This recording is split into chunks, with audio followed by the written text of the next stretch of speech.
Welcome to Not Your Average Counsellor, the space where we tackle the unfiltered, often messy realities of love, relationships, and human connection. I am V. Vinci, and I am not your run-of-the-mill counsellor.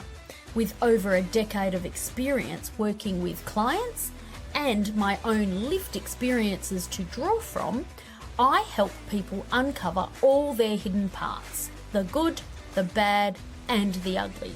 Because only when we face our truth can we step into our most authentic selves. In this series, we're breaking down the tough questions people are often afraid to ask. We'll explore the emotional, psychological, and social dynamics at play, challenge conventional wisdom, and shed light on the grey areas of modern relationships. Have you ever wondered if you can truly stay friends with an ex? Or questioned whether open relationships can actually work? What about coercive control? Could you be experiencing it without even realising it? Or worse, could you be doing it without knowing? And if you've ever found yourself asking, is it okay to stay in a relationship if I'm no longer in love? Or should you forgive a partner who has betrayed you, or is it better to move on? Then you are not alone. No sugarcoating, no cliches, just honest conversations that make you think, reflect, and maybe even rethink everything you thought you knew about life, love, and anything in between. Hey there, I'm V. Vinci, and welcome back to Not Your Average Counsellor. For our final topic in this series, we're diving into a question that I probably hear more often than people realise. Can relationship problems be caused by individual mental health issues? And if so, what do you actually do about it? Now, you might be thinking, why bring this up at the so-called most joyful time of the year? But let's be honest, is it really joyful for everyone? Christmas can be a hot pot of chaos. Society sells it like a bloody Disney movie. Festive joy, endless food, everyone's smiling around the table. But for a lot of people, sure, the food might be there, but the joy, not so much. Now let me paint you a picture. It's Christmas lunch, the table's full, the prawns are out, the ham's carved, and everyone's meant to be happy. But one person's withdrawn, barely speaking. Another's snapping at small things. Tension builds, and suddenly the joyful day feels more like walking on bloody eggshells. That's the reality for many families. Mental health struggles don't take a holiday, and sometimes they show up most loudly when the pressure to be happy is at its peak. That's exactly why this episode belongs here, because Christmas and relationships aren't always rosy. If you already struggle with mental health, the season can amplify it. And if you don't, Christmas has a way of creating stress and pressure that can stir up issues all of its own. So let's get back to the question. Can relationship problems be caused by individual mental health issues? The short answer is yes, absolutely. But the full picture is more complex and maybe more hopeful than you might think. I also wanted to focus on this topic today because throughout this series, we've touched on things like manipulation, emotional disconnection, and relationship breakdowns. And in so many of those situations, there's often an underlying factor that we don't talk about enough: mental health. Sometimes what looks like distance, conflict, or controlling behaviour is actually a symptom of something deeper: anxiety, depression, trauma, burnout. And if we don't name it, we can't address it. So today's episode is all about shining a light on how individual mental health struggles can show up in relationships and helping you figure out, is this something we can work through together with more awareness and support, or is this dynamic taking a toll on your well-being, and is it time to step back? Because love alone, it simply is not always enough. But insight, that's where real change begins. Mental health plays a massive role in how we show up in relationships. If you're struggling inside your own mind, whether it's with anxiety, depression, or trauma, it's going to affect the way you love, the way you communicate, and the way you connect. And look, not all relationship issues mean someone's mentally unwell, but sometimes what looks like poor communication or emotional distance is really an internal battle that hasn't been named or treated. So let's talk specifics. What does it actually look like when mental health challenges show up in relationships? So, the big one that we all hear about, depression. It can be quiet but heavy. It might feel like your partner has emotionally flatlined, like they're physically there but unreachable emotionally. You might feel them pulling away, and it's easy to assume they've lost interest or stopped caring. But often it's not about you. It's about them feeling numb inside. When someone's stuck in that fog, even showing up in basic ways, conversation, affection, energy, can feel like too much. Anxiety is often misunderstood. It can come across as clingy, controlling, or overly sensitive. But underneath, it's fear doing the talking. Fear of being left, fear of not being enough, fear of something going wrong. That's why you might see constant reassurance seeking or overthinking every word or silence or emotional reactions that feel disproportionate. It's not about the lack of trust in you. It's about a lack of safety inside them. So PTSD and unresolved trauma, they bring their own challenges. Someone with a trauma history might go into shutdown when things get too emotionally intense, or they might have outbursts that seem to come out of nowhere. These aren't just mood swings, they're survival responses. The nervous system is saying this isn't safe, even when the current situation is actually safe. Intimacy might feel threatening to some people. Vulnerability might feel too raw, and without healing, closeness can feel like walking through a minefield. Then we've got more bigger areas around personality disorders like borderline personality disorder or narcissistic traits, which can deeply affect how a person experiences love, regulation, and conflict.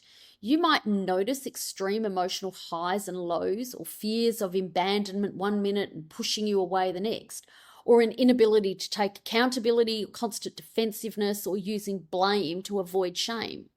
These patterns aren't just personality quirks, they're signs of deeper emotional dysregulation that can often go back years. And here's the thing, none of this means someone is bad or broken. It means they're carrying something heavy. It means there's more going on beneath the surface, and that's exactly why it needs attention, not shame and not judgment, but honest reflection, support, and mostly it needs therapy. Because mental health doesn't just affect the individual, it lives inside the relationship. But when partners take on the role of therapist, one, you're not trained to navigate the major disorders, but it also shifts the dynamic, and you're now not partners. You've changed the power balance, and that creates its own issues. So, how can you tell when mental health is playing a bigger role in your relationship struggles than you first thought? So here's a few signs worth paying attention to. One partner constantly feels emotionally drained, confused, or even a little invisible. You might be doing all the emotional heavy lifting, checking in, holding space, managing their mood, while your own needs take a back seat. It's not that they don't care, it's that they may not have the capacity right now to meet you halfway. Another one is that there's more conflict or more silence. The smallest things turn into arguments, or maybe there's barely any communication at all. Emotional withdrawal, irritability, or chronic tension can all be indicators that something deeper is going on, something that talking alone doesn't seem to fix. If you feel like you're walking on eggshells, you find yourself overthinking everything you say or do in case it sets something off, or maybe you're bracing for the next emotional drop, that's not a sign of a healthy dynamic. It's a survival response.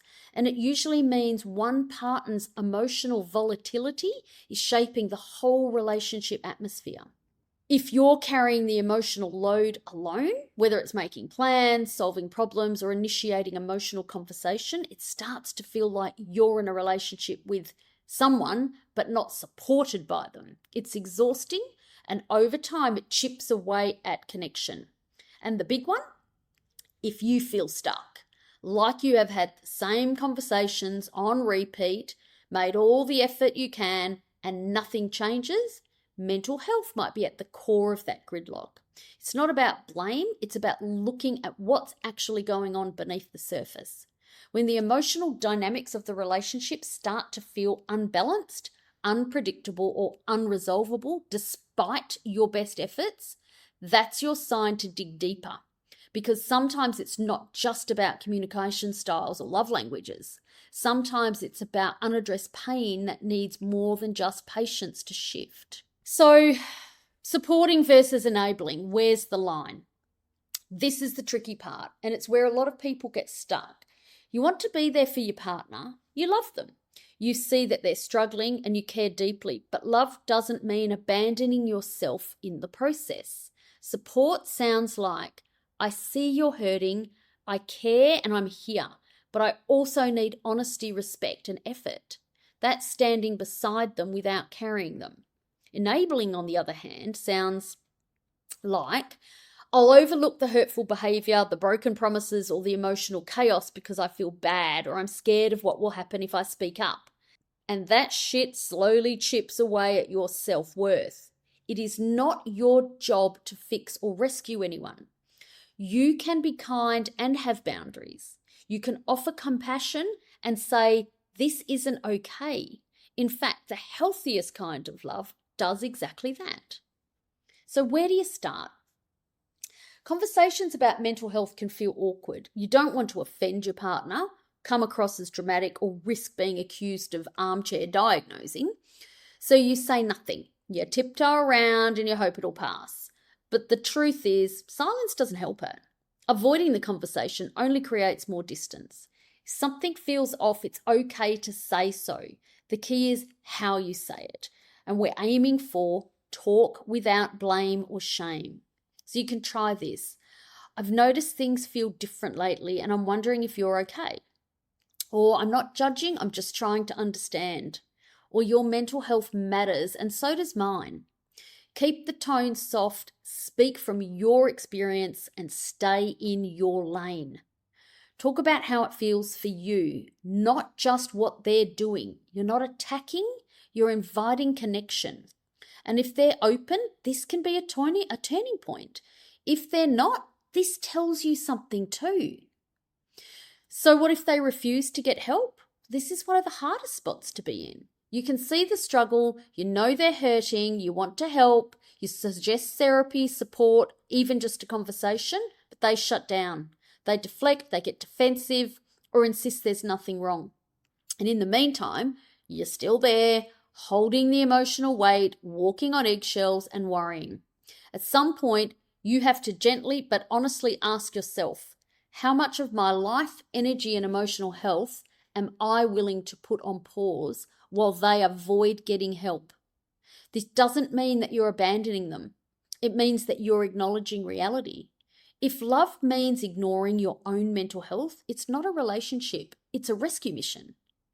Boundaries aren't punishments or ultimatums. They're guideposts. They're a way of saying, I care about you, but I also have to care about me.